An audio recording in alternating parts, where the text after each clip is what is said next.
ಆದ್ರೂ ಸಹ ನಾನು ಈ ಟೀಕೆನಲ್ಲೂ ಸಹ ಅವ್ರ ಒಳ್ಳೇದಾಗ್ಲಿ, ಆರೋಗ್ಯ ಚೆನ್ನಾಗಿ ಕೊಡ್ಲಿ ಅಂತ ಬಯಸ್ತಕ್ಕಂಥ ದೇವ್ರು ಒಳ್ಳೇದು ಮಾಡಲಿ. ಇನ್ನೊಂದು ಸಾರಿ ದೇವೇಗೌಡರ ಬಗ್ಗೆ, ಅವ್ರ ಕುಟುಂಬದವ್ರ ಬಗ್ಗೆ, ಕುಮಾರಸ್ವಾಮಿ ಬಗ್ಗೆ ನಾಲ್ಗೆನ ಉದ್ದ ಬಿಟ್ಟು ನಿನ್ನ ನಾಲ್ಗೆನ ಎಲ್ಲೆಲ್ಲಿ ಕತ್ತರಿಸ್ಬೇಕು ಅಂತಕ್ಕಂಥ ನಮ್ಗೆ ಚೆನ್ನಾಗಿ ಗೊತ್ತಿದೆ. ನಿನ್ನ ಹತ್ರ ಅಧಿಕಾರ ಇರ್ಬೋದು, ಹಣ ಇರ್ಬೋದು, ದುರಾಂಕಾರ ಇರ್ಬೋದು, ಅದಕ್ಕಿಂತ 10 ಪಟ್ಟು ನಡೆಸ್ಕೊಳ್ತಕ್ಕಂಥ ಶಕ್ತಿ ನಮ್ಮ ಹತ್ರ ಇದೆ. ಜನಗಳು ನಮ್ಗೆ ಶಕ್ತಿ ಕೊಟ್ಟಿದ್ದಾರೆ ಅಂತಕ್ಕಂಥ ಈ ಸಂದರ್ಭ ಎಚ್ಚರಿಕೆ ಮಾತನ್ನ ಆತನಿಗೆ ಹೇಳ್ತಾರೆ. ಚುನಾವಣೆಯಲ್ಲಿ ನಮ್ಮ ಪಕ್ಷ ನಾವೆಲ್ಲ ಸೋತ ಮೇಲೆ, ಪಕ್ಷ ಸೋತಿಲ್ಲ, ಪಕ್ಷದ ಗತಬಂಧನ ಗೆದ್ದಿದ್ವಿ. ನಾವೆಲ್ಲ ಸೋತ ಮೇಲೆ ಕಾಂಗ್ರೆಸ್ ಪಕ್ಷಕ್ಕೆ ಅತಿಯಾದ ಹೆಚ್ಚಿನ ಶಾಸಕರನ್ನ ಈ ರಾಜ್ಯದ ಜನತೆ ಆಯ್ಕೆ ಮಾಡಿ ಕಳಿಸಿದ್ರು. ಅವ್ರಿಗೆ 5 ವರ್ಷಗಳ ಕಾಲ ಪೂರ್ಣಾವಧಿ ಮುಗಿಸ್ಬೇಕು ಅಂತಕ್ಕಂಥದ್ದು ನಮ್ದೆಲ್ಲ ಆಸೆ. ಅದೇ ಪ್ರಕಾರ ಆ ಪಕ್ಷ ಯಾರ ನಾಯಕತ್ವರು ಮತ್ತೊಂದು ಮೊದಲವರೆಗೂ ನಮಗೂ ಸಂಬಂಧ ಇಲ್ಲೇ ಇರ್ತಕ್ಕಂಥ ವಿಷಯ. ಅದರಿಂದ ಅಭಿವೃದ್ಧಿಗಳು ಏನೇನು ಕುಂಠಿತ ಆದವರು ಅಂತ ನಮಗೆಲ್ಲ ಗೊತ್ತಿದೆ. ನಾವು ಅದರ ಬಗ್ಗೆ ಸಹ ಸಂದರ್ಭವನ್ನ ಮಾತಾಡಿದ್ವಿ. ಇತ್ತೀಚೆಗೆ ಬದಲಾವಣೆ ಆದ ಸಂದರ್ಭದಲ್ಲಿ ಸನ್ಮಾನ್ಯ ಸಿದ್ದರಾಮಯ್ಯನವರು ರಾಜೀನಾಮೆ ಕೊಟ್ಟಿದ್ದಾರೆ. ಸನ್ಮಾನ್ಯ ಡಿ ಕೆ ಶಿವಕುಮಾರ್ ಅವರು ಮುಖ್ಯಮಂತ್ರಿಯಾಗಿ ಆಡಳಿತ ಪಕ್ಷದ ನಾಯಕರಾಗಿ ಆಯ್ಕೆಯಾಗಿದೆ. ಸದ್ಯದಲ್ಲೇ ಮುಖ್ಯಮಂತ್ರಿ ಪ್ರಮಾಣ ವಚನ ತೆಗೆದುಕೊಂಡರು. ಈ ಸಂದರ್ಭದಲ್ಲಿ ಕೆಲವು ಕಿಡಿಗೇಡಿಗಳು ಯಾರನ್ನೋ ಮೆಚ್ಚೋಸ್ಕೋಸ್ಕರ ನಮ್ಮ ಪಕ್ಷದ ವರಿಷ್ಠರ ಬಗ್ಗೆ ಬಹಳ ಕೇಳುವಾಗಿ ಮಾತಾಡಿದ್ರೆ ನಾವೆಲ್ಲೋ ದೊಡ್ಡ ಮನುಷ್ಯರಾಗ್ತೀವಿ ಅಂತಕ್ಕಂಥ ಭಾವನೆಯಲ್ಲಿ ಮಾಧ್ಯಮಗಳು ತಾವೆಲ್ಲ ನೋಡಿ ದೇವೇಗೌಡರ ಮನೆಯಲ್ಲಿ ಸೂತಕದ ಛಾಯೆ ಬಂದ್ಬಿಟ್ಟಿದೆ ಅಂತ. ಸೂತಕದ ಛಾಯೆ ಅಂತಕ್ಕಂಥದ್ದು ಆ ಮನೆಗಳಲ್ಲಿ ಸಾವಾದ ಸಂದರ್ಭದಲ್ಲಿ ಸನ್ಮಾನ್ಯ ಚೆಲುವರಾಯ ಸ್ವಾಮಿಯವರು ಯಾರ ಸಾವನ್ನ ಬಯಸ್ತಾ ಇದ್ದಾರೆ ಅದನ್ನ ಅವ್ರು ಸ್ಪಷ್ಟವಾಗಿ ಹೇಳ್ಬೇಕು. ಸೂತಕದ ಛಾಯೆ ಏನಕ್ಕೆ ಗೊತ್ತು? ನಿಮ್ಮ ಪಕ್ಷದಲ್ಲಿ ನೀವು ಯಾರ್ಯಾರು ಅಧಿಕಾರ ಕೊಡ್ಬೇಡಿ, 1-2 ವರ್ಷ ಅಧಿಕಾರ ಇದೆ, 1 ವರ್ಷ 2 ವರ್ಷ ನೀವು ಏನಾದ್ರೂ ಮಾಡಬೇಕು. ನಾವು ಸಾಕ್ತೇವೆ, ನಾವು ವಿರೋಧ ಪಕ್ಷದ ಕೆಲಸ ಮಾಡ್ತಕ್ಕಂಥ ಸೂತಕದ ಛಾಯೆ ಏನಕ್ಕೆ ಬಂತು? ಇದು ನಾನು ಅವರ ವಿರೋಧಿ ಅಭ್ಯರ್ಥಿಯಾಗಿ ಪ್ರಶ್ನೆ ಮಾಡ್ತಾರೆ. ನನಗೂ ಅವರು ಶಾಸಕ, ನನಗೂ ಅವರು ಮಂತ್ರಿ ಆಗಿದ್ರು. ನಾನು ಸೋತಷ್ಟ ಅವನ ನನ್ನ ಶಾಸಕ ಅಲ್ಲ ಅಂತ ಹೇಳಕ್ಕೆ ಚಲವೇ ನನಗೆ ಇವತ್ತು ಶಾಸಕ.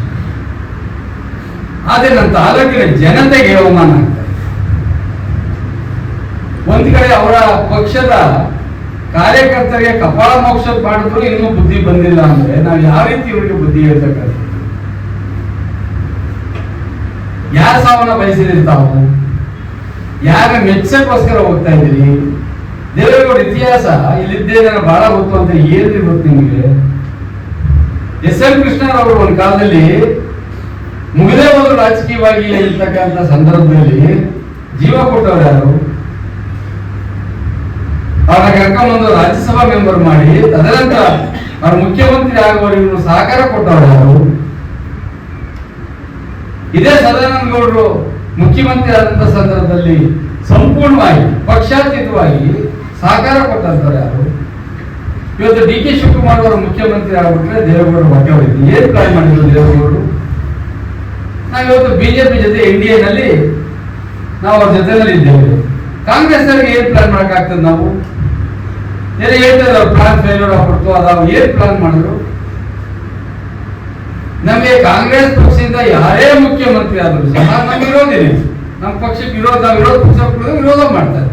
ಅವ್ರು ಮಾಡ್ತಕ್ಕಂಥ ಒಳ್ಳೆಯ ಕೆಲಸಗಳನ್ನ ಹೋಗ್ತೀವಿ, ಮಾಡ್ತಕ್ಕಂಥ ಕೆಟ್ಟ ಕೆಲಸಗಳನ್ನ ತಗೊಳ್ತೀವಿ.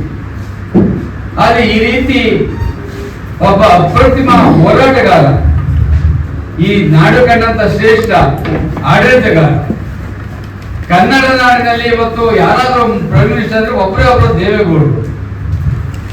ಅಂತವ್ರನ್ನ ಇವತ್ತು ಸಹ ಈ ವಯಸ್ಸಿನಲ್ಲಿ ನೀವು ಡೆಲ್ಲಿ ಬಿಟ್ಟು ಹೋಗಬಾರ್ದು, ನೀವು ಇರಬೇಕು, ನಿಮ್ಮ ಮಾರ್ಗದರ್ಶನ ಬೇಕು ಅಂತಕ್ಕಂಥದ್ದು ಆಡಳಿತ ಪಕ್ಷದವರು ಕೇಳ್ಕೊಳ್ತಾ ಇರ್ತಕ್ಕಂಥ ಸಂದರ್ಭದಲ್ಲಿ ನೀವು ಮನೆ ಸಾವಿನ ಸೂತ್ಕದ ಮನೆ ಆಗಿದೆ ಅಂತ ಹೇಳ್ತಿರಲ್ಲ, ಏನಿದೆ? ಇವ್ರು ಏನಾದ್ರು ಇದೆಯಾ? ಎಲ್ಲಿ ಕೇಳಕ್ ಹೋಗಿದ್ರೆ ಇಲ್ಲೋ ಇವ್ರು ಮಾಯ ಮಂತ್ರ ಮಾಡಿಸೋದಕ್ಕೆ ಇದಕ್ಕೇನಾರ ಮುಂದೆ ಮುನ್ಸೂಚನೆ ಇದೆಯಾ? ಏನಾಗಿದೆ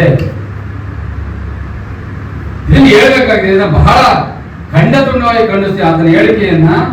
ಇನ್ನು ಮುಂದೆ ಇದೇ ರೀತಿ ಬೇಜವಾಬ್ದಾರಿ ಹೇಳಿಕೆಗಳನ್ನು ಕೊಟ್ರೆ ಅದನ್ನ ಪರಿಸ್ಥಿತಿನ ಎದುರಿಸ್ಬೇಕಾಗ್ತದೆ ಸರ್, ಕಾನ್ಸಿಕ್ವೆನ್ಸಸ್ ಎದುರಿಸ್ಬೇಕಾಗ್ತದ.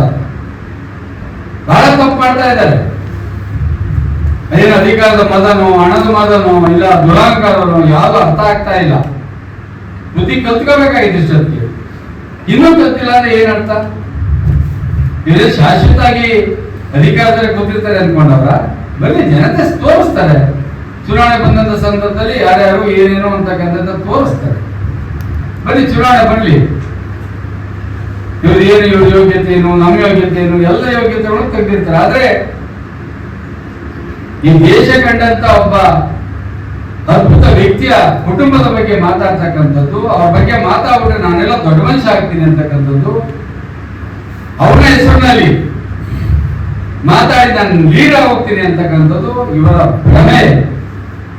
ಆ ಭ್ರಮೆ ಬಹಳ ದಿವಸ ಉಳಿಯೋದಿಲ್ಲ, ಬಹಳ ಹತ್ತಿರ ಹೋಗ್ತಕ್ಕಂಥದ್ದೇ ಸಂದರ್ಭದಲ್ಲಿ ನಾನು ಆ ಹೇಳಿಕೆಯನ್ನು ಬಹಳ ಖಂಡಿತವಾಗಿ ಖಂಡತುಂಡವಾಗಿ ಖಂಡಿಸ್ತೇನೆ.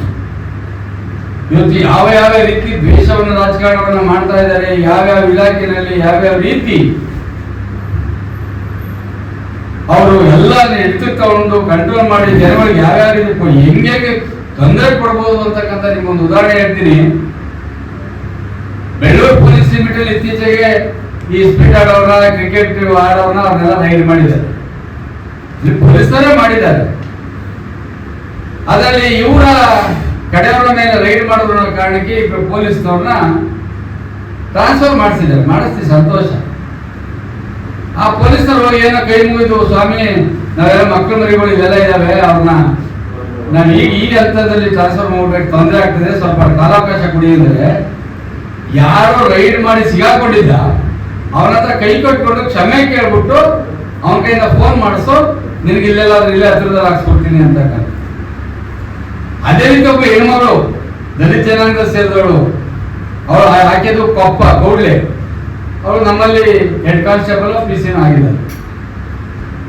ನಾನು ಅವ್ರ ಮಗನ ಮದುವೆ ಹೋಗ್ಬಿಟ್ಟಿದ್ದೀನಿ ಅಂತ ನನ್ನ ಹೆಂಡತಿ ಅವ್ರ ಮೊಮ್ಮಗ ನಾಮಕರಣಕ್ಕೆ ಯಾವತ್ತು ಹೋಗಿದ್ರೆ ಹಳೆ ಫೋಟೋಗಳನ್ನ ಹಿಡ್ಕೊಂಡು ಇಲ್ಲಿಬ್ರು ಸುರೇಶ್ ಗೌಡ ಕೇಳೋದ್ರನ್ನ ಮತ್ತು ಇಲ್ಲಿ ರಾಜ್ಯ ಆಗ್ತದೆ ಅಂದ್ರೆ ಇದು ಯಾವ ರಾಜಕಾರಣ?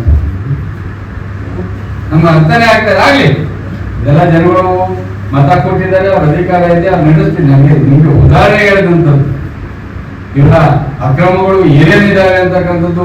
DCC ಬ್ಯಾಂಕ್ ನಲ್ಲಿ ಇನ್ಸೂರೆನ್ಸ್ ಇಂದ ಇದ್ದು ಬಿಟ್ಟಿಲ್ಲ, ಎಲ್ಲ ತಿನ್ಕೊಂಡಿದ್ದಾರೆ.